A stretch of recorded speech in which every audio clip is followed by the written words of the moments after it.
No, this is awesome. This background is by far, I mean, I haven't done too many of these yet, but this is by far the most bitching. I feel like I'm at a card shop No, this is just and I a tiny love it. portion of the collection. I mean, you look around in here, it's like it's just all Jordan everywhere and Oh my sports collectible. gosh, man.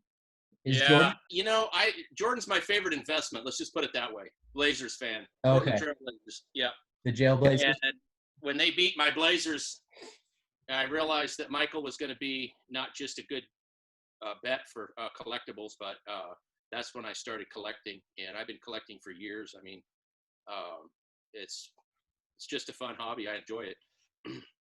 I want to get there in 1 second. Let's just roll with it. I mean, this is great. I haven't done an interview with somebody I haven't even really talked to yet. Now, I was super intrigued because we met, I guess, via a Facebook group that I just joined. And it seems like you guys have a really cool community on there. I don't know if you spend a lot of time on that.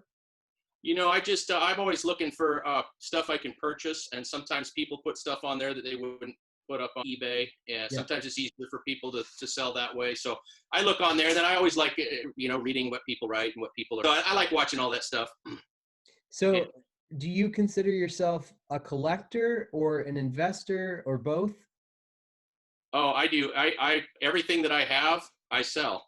Okay. Everything that I buy because I like it. And then if somebody comes along and they're willing to pay what I want for something, then I sell. So everything is for sale to the right buyer. I've sold over the years a lot. And in fact, just because of the Last Dance movie that just came out, documentary that just Great came out, documentary. my eBay sales in the last 60 days are $28,000, which I've never done anything like that before. So it's just unbelievable for me to sell that much stuff. So it's just crazy. And then I just take the money and I just reinvest and buy more stuff. So And just I wasn't going to ask this now, but since you brought it up, I loved the way you responded. You reached out to me because you saw a Jordan card I put up, and I asked you if you were interested in trading. And you said, hell no, but I want to buy it. And then when I mentioned some possible people that I would trade for, you basically said, well, there's no way you've seen Michael Jordan play then before. Like, well, what I was trying to get at is what you I are. loved it. What's that? I loved the response. I'm just Yeah. saying that. But go What ahead. I think you're holding on to is one of the nicest pieces of memorabilia that you could find. And I don't think that I think you've undervalued it to trade it for anything that has to do with Kobe or LeBron, because you're talking about, like I said, you're looking at a Derek Jeter compared to a Mickey Mantle. Michael Jordan is going to be the Mickey Mantle. He's going to be the guy where someday you're going to find PSA 5s that sell for $50,000. Kobe and LeBron, they're going to be around for a while, but they're Kobe's hot right now. R.I.P. Rest in peace, Kobe. I mean, I love watching him play. I have nothing against Kobe, but when it comes to the argument, Kobe Michael doesn't even come close. I don't think. I think it was Chauncey Billups that said that Michael Jordan is up in the stratosphere. Yeah. He's like, he's Yeah. not from this planet. And then there's everybody else down here. And so when it comes to investing and I mean, there's going to be a day that when that card that you have could put your kid through college. I mean, it's Right. just, that card is beautiful. And I buy cards not based off of, I buy cards based on eye appeal. And that's worked out really well because people will always buy cards based on eye appeal. That's why I don't spend a lot of time messing with rookie cards and stuff like that, because and especially the new guys, like you were talking about Luka Doncic and Zion Williamson. I've seen so many of those come and go. I mean, it was Stackhouse at one point, and then it was going to be Anthony Yeah. Hardaway. Names just come and go in the stratosphere. So the closest that you get, I think, is probably Kobe, and then you got LeBron. Well, I don't even think LeBron's as good as Magic myself, but that's how I see it. Okay. Yeah. Well, my next question was going to be, you brought up Kobe, and I agree with you there. Actually, and I'm a huge Kobe fan. I'm still warming up to the idea that LeBron's even a Laker right now. So I can't tell you I'm a huge fan of his, other than I'm a huge fan of the Lakers. Why LeBron's not in the mix? I don't, as a Kobe fan, I don't even think he's anywhere near Michael. But statistically, and just like the livability, like beyond basketball, I I don't see how you can't look at LeBron and say he's not, and say he's not pretty close, if not almost there with Now, Michael. I can say it pretty easily, and I can give you multiple reasons I'd for why. love, I'd love the logical Put it this reason. way: if he would have stayed in Cleveland, and if he would have built a team around him like Michael did, and he had 6 championships under his belt right now, he might be in the conversation. Mhm. He didn't do that. He went out and he went and picked 2 or 3 other superstars that he could put with him to try to win a championship. He sat there and promised everybody he was going to win. We're not going to win 3. We're going to win 4. We're going to win 5. We're going to win Not 6. Blah, 6, blah, blah. not 7. The guy basically has already woken up 5 times after losing in the finals. How many times did Michael Jordan wake up after losing in the finals? He never lost a final. He never lost a finals. Never lost a final. When they made it to the finals, they won the championship. Yeah. And they beat more 60-win teams than any other team. And I mean, you look at all these, and then you think of how many superstars Michael Jordan knocked out in his career. In the LeBron era, there's multiple superstars that have won their championships through LeBron, where nobody won their championships through Michael, and except for the 2 years that he took off for baseball, and then Clyde and Hakeem finally got their championships. But you see what I'm saying? Michael was a different bird. He was a guy who was so driven to win that he brought everybody else with him. And LeBron doesn't have that. The thing is Michael, in his day, when you take a picture of Michael Jordan with the basketball in his hand when he's hanging in the air and his tongue's hanging out and he's got the Air Jordan 11s on, you tell me LeBron can ever come close to that. I mean, it's just a different beast. LeBron is a great dunker. He's a big, strong animal. He can go up the middle and push people around and do his things that he does because of the way he's built, but he does not have the athleticism or the reflexes that Michael Jordan had. I agree with you there, and I've always thought, I mean, pound for pound, yeah, there's nobody like Michael. I'm just wondering how people are going to look back on LeBron, and I think that's hard to, I mean, that's projecting the future, and the future's unwritten right now because he still could win, another 2-3 finals. Hey, I know it's kind of hard to believe, but time-wise, we're kind of running low already.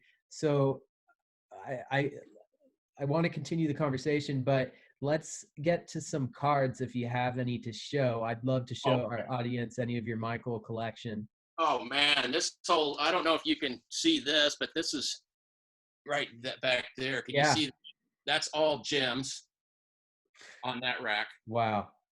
And those are all 9.5s. And then over here, I have some other stuff that I can show you. Let me set this down again. And just a few of them that I took out that are kind of cool. I don't know. The refractor cards are always cool. Yeah. Like oh, yeah. Is that finest? That's the round ball royalty tops. Oh, yeah. And then I've got the gold one here somewhere. This one here is really nice. Oh, come on. That is a beauty. So, you see what I'm saying by eye appeal? It's like certain cards are just, they're never going to go down. They're just going to go up. And this one here, I've always loved this card, but I don't have this in a gem right now because I've sold out of them.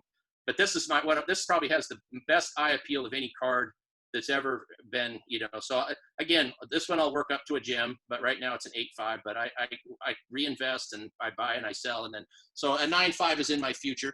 This has a beautiful eye appeal to it. This card here, can you see that one? Yeah, I mean, that's his PMG card or photo, correct? Well, it's not the precious metal gem; it's the base card. But but it's the photo of that's used in the PMG. The precious metals would be red or green, right? And those are stratus. Yeah. This is a nice one here that's got good eye appeal to it. This gold intense. I like that.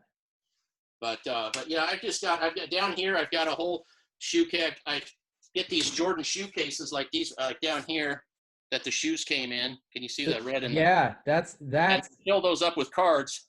Oh, that's smart. Yeah. I was going to say that must be a logistical nightmare for a Jordan collector because you're obviously going to collect his shoes, but you've parlayed it into a win-win right there.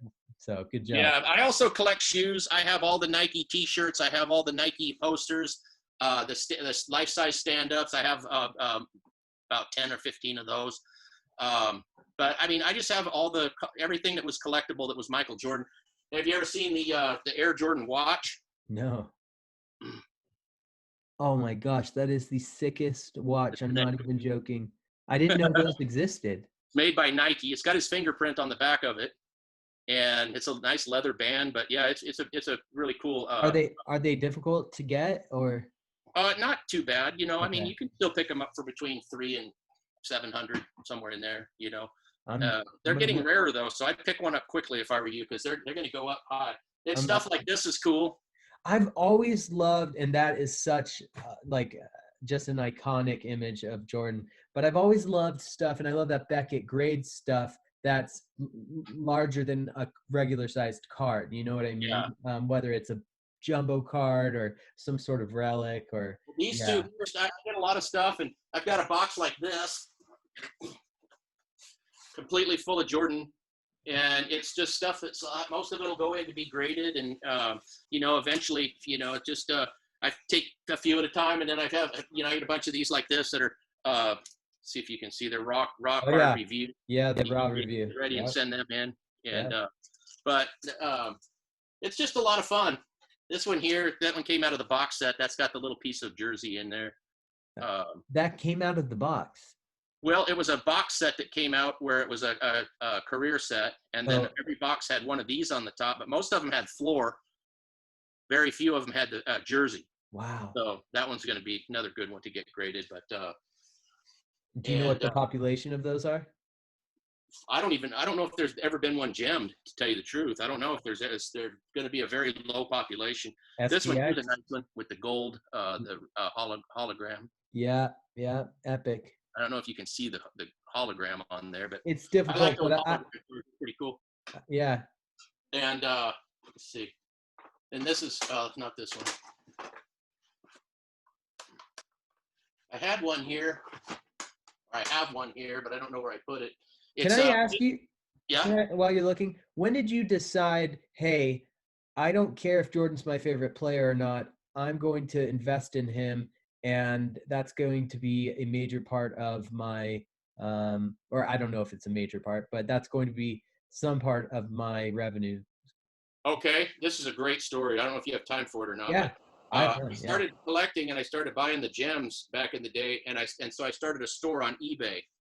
And I usually put a price on a buy it now price, and then you can go ahead and make me an offer. And so I always did that. Well, it was July 4th one day, and my son and I went out to buy fireworks, and I spent $200 or $300 on fireworks, and I was kind of like, boy, that's a lot of money I spent there. Well, I came home and checked my computer, and I noticed a whole bunch of my cards were missing from my store, and I'm like, what in the world happened there? And I look, and I'm like, wow, $1,500 worth of my stuff. So, which back then, 1,500, and now one card sells for that. Back then, 1,500 was like a lot of cards, you know.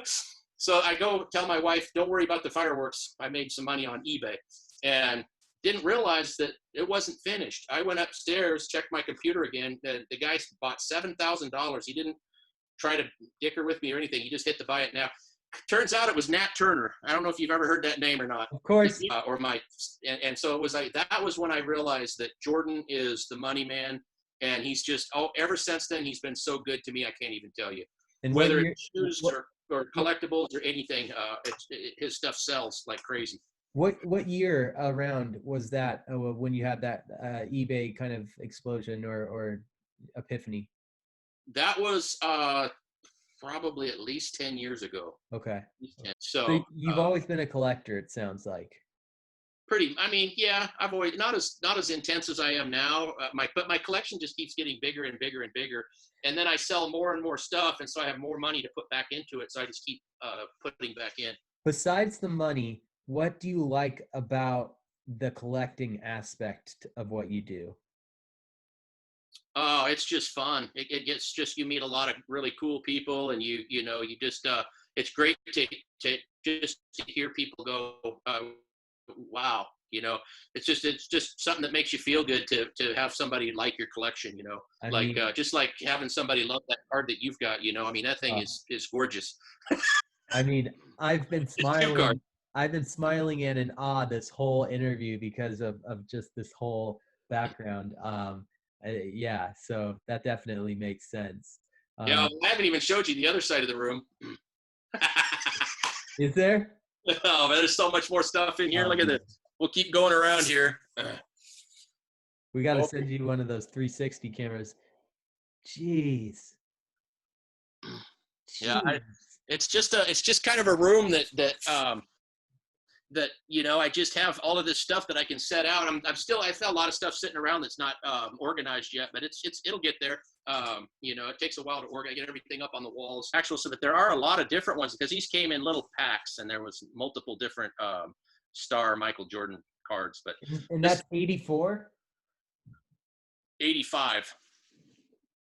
Yeah, because I have some 85 star stuff, but in it's like I got a magic, but it's all weird stuff that like talks about uh like it shows like the score of a game and it shows Magic Johnson on it or something like that. Like I don't Yeah, know. It's not worth much yeah. There was they came in little packages.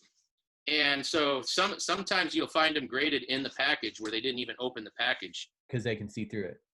Yeah, and they Okay. graded the whole set together. But personally, I like them better when they're individually graded. But we go up and watch the games whenever we can. And you know, I remember when Scotty was a Blazer. Yeah. Uh, Yeah, and that's right.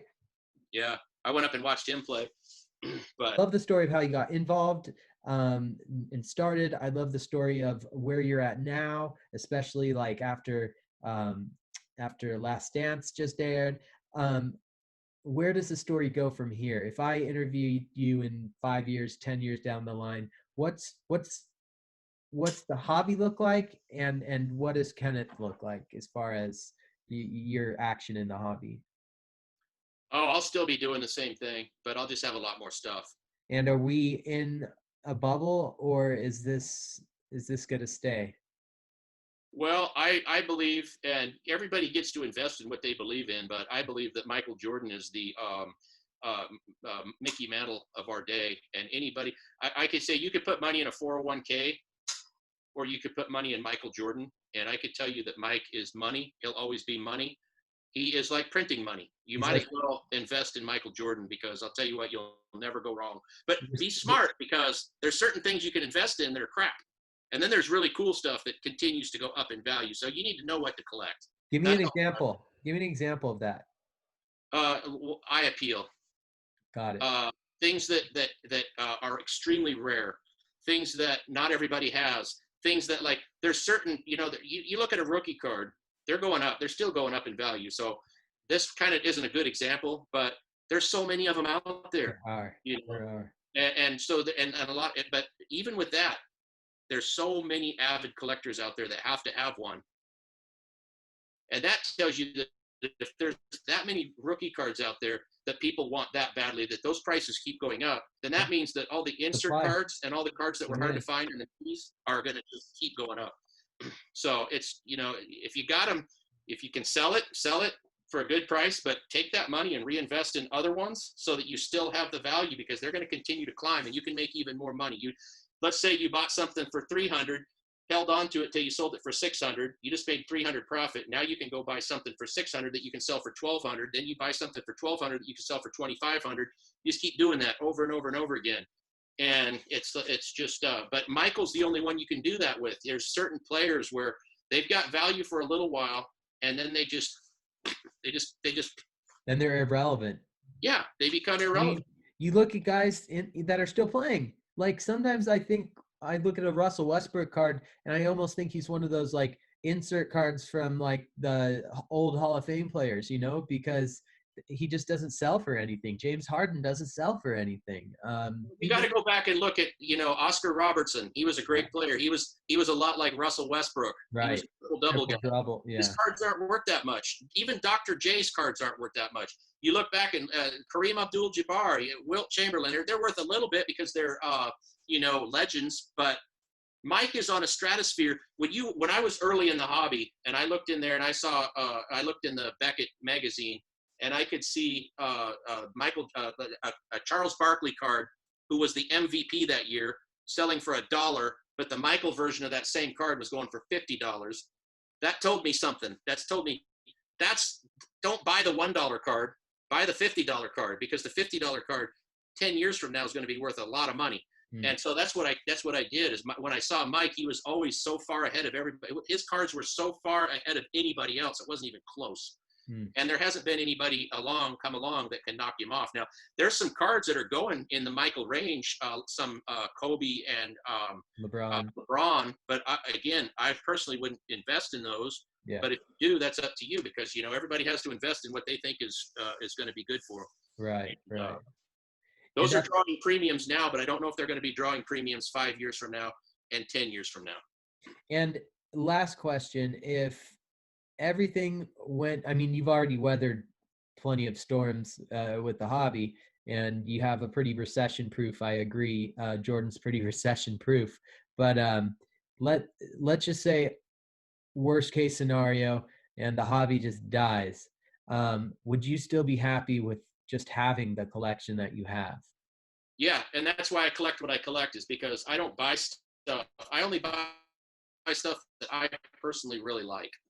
So that's turned out to be a very good thing for me, because what I like, it seems like other people like. So that's been a good way. And that's the same thing, because I do a lot of other stuff that you don't even know about that's outside of Jordan. I'm a collector of antique and vintage and all kinds of other types of things. But I never buy something just unless I think it's really cool and I would like to keep it myself, because there's always going to be a chance that what you bought isn't going to ever be worth more than what you paid for it. So you got to be willing to keep it. You know what I mean?